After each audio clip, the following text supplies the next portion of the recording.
que abordaremos el día de hoy es la micro y la pequeña empresa. Ustedes saben de que existe aproximadamente 3 millones de micro y pequeñas empresas, de las cuales generan alrededor del 40% del Producto Bruto Interno de la nación y concentran el 80% de la fuerza laboral del país. O sea, que las MIPES son las que dan más puestos de trabajo en el país. También se considera que las MIPES son la segunda mayor cantidad de MIPES en la comunidad andina, después de Colombia. Pero vamos a ver de que este universo de 3 millones de MIPES también tienen un problema.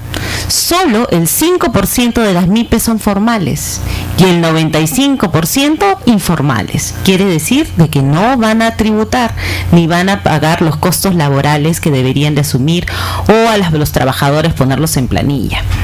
Entonces, con estas cifras que resultan alarmantes, vamos a ver si realmente las políticas de Estado están incentivando la formalidad o están incentivando de que se incremente la productividad y la competitividad de las MIPES, o realmente no les están dando la importancia que tienen. Este y otros temas de constitución de empresas trataremos el día de hoy con Antonio. Buenas tardes, amigos de Libertad Ciudadana. Como lo mencionó Carla Romero, el día de hoy hablamos sobre las micro y las pequeñas empresas. Esto también en virtud a las noticias que recibimos en el sentido de que el día 15 de junio se va a debatir el proyecto de ley de fomento y de promoción de la empresa inclusiva en el Pleno del Congreso, ante un proyecto de ley presentado por un congresista Neira. Lo que entendemos es que el proyecto de ley lo que propone es la micro y la pequeña empresa convertirlas en un solo régimen, que es el régimen de las empresas inclusivas. El tema importante de esta ley es que ha puesto un parámetro que debe de tener estas empresas. ¿Qué características deben tener? La primera característica es el que el capital social de constitución de esta empresa no debe exceder de 25 unidades impositivas tributarias. Además, y la otra característica que ha puesto el proyecto de ley es que el volumen de ventas netas no debe superar los 2.400 UIT acumulables en 2 ejercicios fiscales. O sea, en 2 años no debería facturar más, o su ingreso neto, su ganancia no debe de ser más de 8.760.000 nuevos soles. Ello está buscando un equilibrio entre lo que es microempresa y pequeña empresa. La pregunta es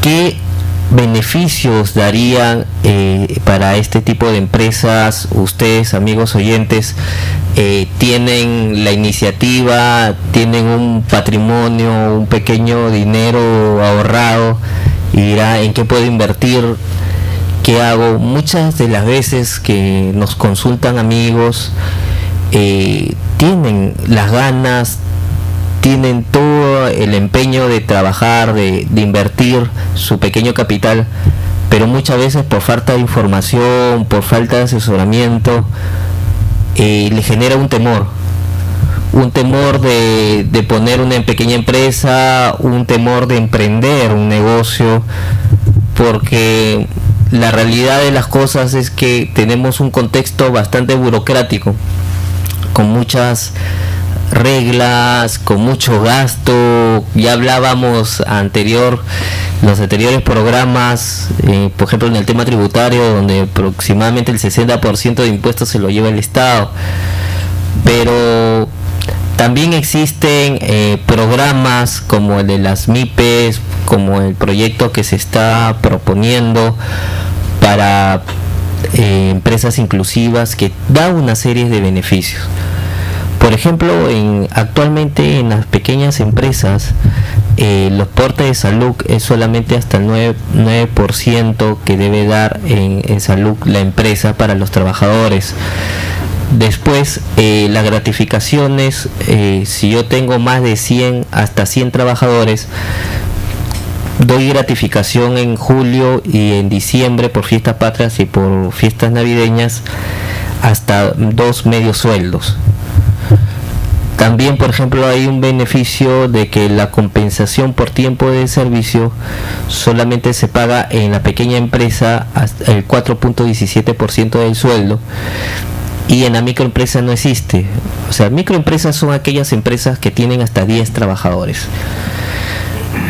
¿Por qué es importante dar toda esta información? Como lo señaló Carla, en el Perú existe una gran cantidad de microempresas y pequeñas empresas informales, y es importante para ustedes mismos o las personas que trabajan en la informalidad se formalicen, porque tienen una serie de beneficios, trabajan con tranquilidad y se evitan de posteriormente tener algún problema con el Ministerio de Trabajo o algún problema con la propia SUNAT, y siempre es bueno tener en regla. Este tema nos da a colación dar algunos tips con respecto a la formación de empresas o de constitución de empresas. Por ejemplo, si yo quiero, lo primero que debo hacer es ver el mercado. ¿Cómo se mueve el mercado? Si quiero poner, por ejemplo, una panadería, si quiero poner un restaurante, quiero fabricar zapatos, calzados, tengo que ver cómo se mueve el mercado. Si compran más, por ejemplo, niños, mis clientes, ¿quiénes son? ¿Niños, jóvenes o adultos? También tengo que ver en qué zona se vende más. Se vende en una panadería, en una calle concurrida, de repente en un sitio alejado a un supermercado donde sí vende pan. Si quiero poner una zapatería, de repente una zona industrial donde me permita la municipalidad ejercer desarrollar esa actividad. ¿Cuánto de capital mínimo necesito para invertir? Eso deberíamos averiguarnos antes de entrar a hacer una inversión, antes de hacer una empresa o dedicarnos a eso. Después, definir qué clase de empresa queremos ser. Queremos trabajar de manera individual, podría ser una empresa individual de responsabilidad limitada. Si quiero trabajar como persona jurídica, es recomendable siempre que sea como persona jurídica por las responsabilidades. A veces por desconocimiento las personas son emprendedoras, comienzan a trabajar y como personas naturales, y a veces no saben que están exponiendo su propia propiedad familiar al recurrir de manera natural su negocio, y de repente tienen deudas, y cuando es de persona natural, la persona natural responde con sus propios patrimonio, y no sabe que de repente está exponiendo el patrimonio familiar. Por eso siempre se recomienda que se cree una empresa una persona jurídica que sea quien responda sobre sus propios bienes de la persona jurídica, muy distinto a la de la persona natural. Eso sí es que queremos hacer de manera individual, una empresa individual de responsabilidad limitada. Si queremos asociarnos o tenemos unos socios, lo que recomendamos primero es investigar al socio, al futuro socio. Veamos si no tiene deudas en Infocor, si tiene deudas con los bancos, si no es un inquilino moroso, si no tiene antecedentes, porque es sumamente importante con quién nos metemos, porque en realidad la sociedad es muy parecido o de repente más complicado que un matrimonio, porque ahí se juegan muchas cosas. Se juega la experiencia del trabajo, se juega nuestro propio patrimonio, se juega hasta nuestra propia integridad. No, y luego para disolver o liquidar estas empresas también tenemos que hacer una inversión de tiempo y de dinero. Entonces tenemos que ver bien con quién nosotros nos asociamos, y eso para nosotros es básico, ¿no, Antonio?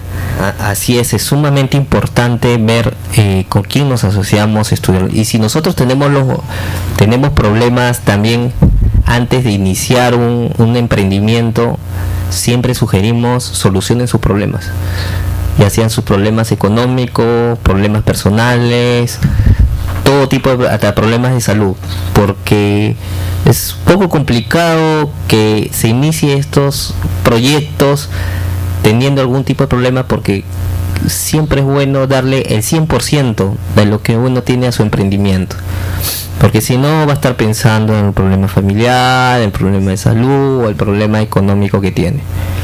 Entonces también es recomendable que se solucione sus propios problemas personales y vean sobre el emprendimiento. Entonces, hasta el momento ya Antonio nos ha dado algunos tips. Entonces, ¿qué será lo que los demás necesitan y cómo puedo satisfacer la demanda? Esa es la parte del estudio de mercado.